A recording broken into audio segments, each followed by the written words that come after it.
नौकरी लेना आज की दुनिया में एक आम जरूरत है। नौकरी एक आर्थिक स्थिरता और करियर ग्रोथ का जरिया भी है, क्योंकि नौकरी में हर महीने एक फिक्स अमाउंट मिलती है जिससे आर्थिक स्थिरता बनी रहती है। और भारत की जो टोटल जनसंख्या है उसका एक बहुत बड़ा हिस्सा सेफ और स्टेबल करियर ऑप्शन को ज्यादा प्रेफर करता है, इसलिए नौकरी को सबसे अच्छा ऑप्शन माना जाता है। इसका एग्जांपल आप देखो कि 2014 से 2022 के बीच में टोटल 22.5 करोड़ फॉर्म भरे गए सिर्फ 7,22,000 गवर्नमेंट जॉब के लिए। और किस साल में कितने जॉब वैकेंसी आई और कितने लोगों को सेलेक्ट किया गया गवर्नमेंट जॉब में, ये आप वीडियो को पॉज करके देख सकते हैं। अभी भारत की अनुमानित जनसंख्या 140 करोड़ है और आरबीआई के रिपोर्ट के हिसाब से साल 2024 में भारत में टोटल 81.48 करोड़ लोगों के पास अपना रोजगार था। तो टोटल जनसंख्या का 58.2% होता है। और बात करें बेरोजगारी की तो 4.48 करोड़ यानी टोटल जनसंख्या का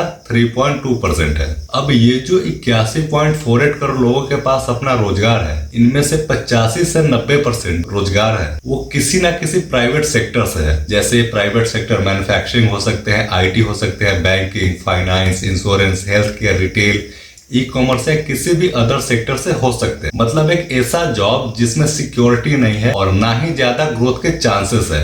इन जॉब से आपको कभी भी निकाला भी जा सकता है। एग्जाम्पल के लिए रिलायंस रिटेल ने 2023-24 में 38,000 एम्प्लॉय को निकाला। बेंगलुरु बेस्ड एक टेक कंपनी है शेयर चैट, उसने अपने टोटल स्टाफ का 5% छटनी किया। 2023 से 25 के बीच सिर्फ आईटी सेक्टर ने 15% से ज्यादा स्टाफ की छटनी की है, जिसमें India based Amazon, Microsoft, Apple, TCS, Infosys, Titan, Raymond, Dell जैसी बड़ी बड़ी कंपनियां भी शामिल हैं। लेकिन जब बात आती है नौकरी मिलने की तो लगता है कि दुनिया जीत ली है। एक अलग तरीके का एहसास होता है, जैसे लाखों की भीड़ से निकलकर अपनी एक अलग पहचान बना ली हो। लेकिन आज जब नौकरी करते हुए वक्त बीत रहा है तो जीवन में कुछ पीछे छूटता जा रहा है। दूसरों को छोड़ो खुद के लिए समय निकाल पाना बहुत मुश्किल हो गया है। और ऐसा मैं क्यों बोल रहा हूँ इस बात से समझो आप कि मॉन्स्टर सैलरी इंडेक्स की एक रिपोर्ट आई थी 2024 में, जिसमें पाया गया कि 75% इंडियंस अपने जॉब से खुशी नहीं है, क्योंकि या तो सैलरी कम है या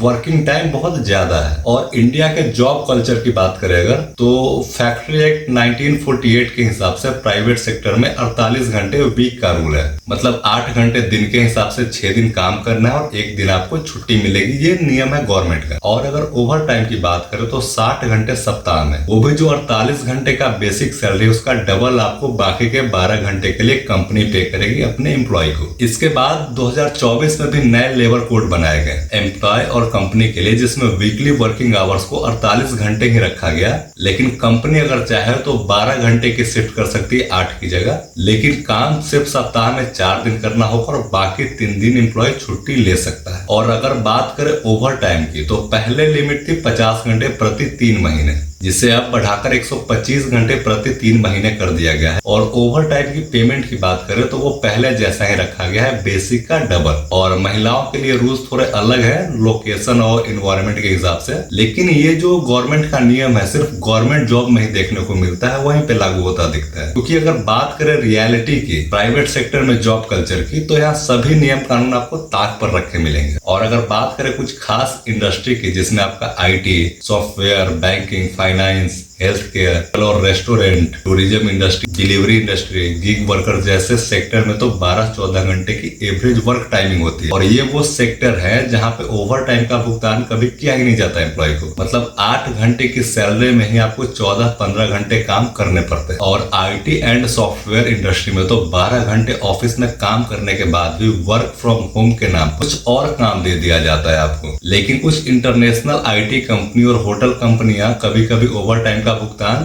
कर देती है। लेकिन बात करें इंडियन आईटी सेक्टर और इंडियन होटल सेक्टर की तो आज तक कभी भी ओवर टाइम का भुगतान इन्होंने किया ही नहीं अपने एम्प्लॉय को। लॉरेंस एंड टर्बो के चेयरमैन एस.एन. सुब्रमण्यम ने तो वीक में 90 घंटे काम करने की सलाह दी है लोगों को, और वो भी संडे को छोड़कर, यानी 15 आवर्स दिन का, संडे अलग से। और इससे पहले नीति आयोग के पूर्व सीईओ अमिताभ कांत ने भी देश से युवाओं से अपील की थी 90 घंटे काम करो भाई सप्ताह में। लेकिन अगर बात करें इनकम रेशियो की तो भारत के जो बॉटम के 50% जनता है वो सिर्फ 71,163 रुपए साल यानी 6,000 अप्रोक्स मंथ का कमाती है। इसके बाद जो मिडिल क्लास लोग हैं 40%, वो सिर्फ 1,65,000 साल का मतलब 13,750 रुपए महीने का आसपास कमाते हैं। और जो टॉप के 9% लोग हैं वो साल का 13.5 लाख कमाते हैं, मतलब मंथ का करीब लाख सवा लाख रुपए के आसपास। और जो टॉप के 1% लोग हैं वो मंथ का 53 लाख यानी 4-4.5 लाख रुपए मंथ का कमाते हैं। और ये डेटा मैं आपको इसलिए शेयर कर रहा हूँ ताकि आप ये बात समझ सको कि कितना बड़ा गैप है आज इनकम इक्वालिटी में इंडिया में। और इसमें सबसे बड़ी संख्या है एम्प्लॉय की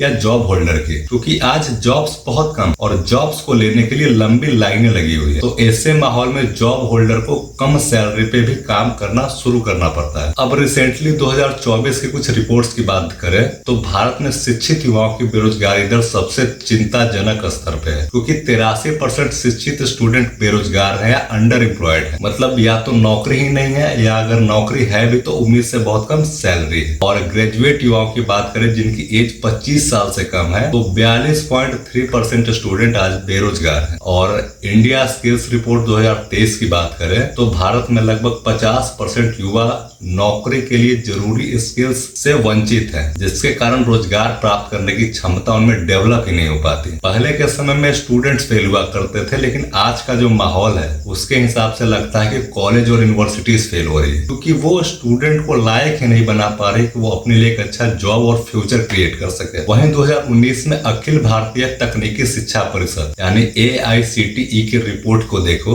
तो लगभग 50% इंजीनियरिंग स्टूडेंट बेरोजगार है। और 2019 में ही नेशनल एम्प्लॉयबिलिटी रिपोर्ट के अनुसार सिर्फ 3.84% इंजीनियर ग्रेजुएट सॉफ्टवेयर से संबंधित स्टार्टअप में नौकरी के लिए एलिजिबल पाए गए हैं। और अगर बात करें MBA की तो 2016 में the association chamber of commerce and industry of India की रिपोर्ट के अनुसार भारत में हर साल लगभग 3 लाख MBA ग्रेजुएट्स होते हैं, जिनमें से केवल 7% लोगों को ही जॉब मिल पाती है। वहीं 2019 में ही एक एक्सपायरिंग माइंडसेट की रिपोर्ट आई थी जिसके अनुसार MBA ग्रेजुएट में तो केवल 36% ही ऐसे स्टूडेंट हैं जो जॉब के लिए एलिजिबल हैं। और अगर बात करें ट्रेडिशनल डिग्री धारकों की तो centre for monitoring Indian economy CMIE के 2020 के रिपोर्ट के अनुसार स्नातक डिग्री धारकों में बेरोजगारी दर 17.2% तक है। वहीं अंतरराष्ट्रीय श्रम संगठन ILO की रिपोर्ट की बात करें तो भारत में साल 2000 में कुल बेरोजगार युवाओं में पढ़े लिखे बेरोजगारों की संख्या सिर्फ 35.2%, जो कि 2022 में बढ़ के 65.7% हो गई। और बहुत सारे रिपोर्ट के हिसाब से तो भारत में जितनी डिग्री उतना ज्यादा चांस है कि आप बेरोजगार होने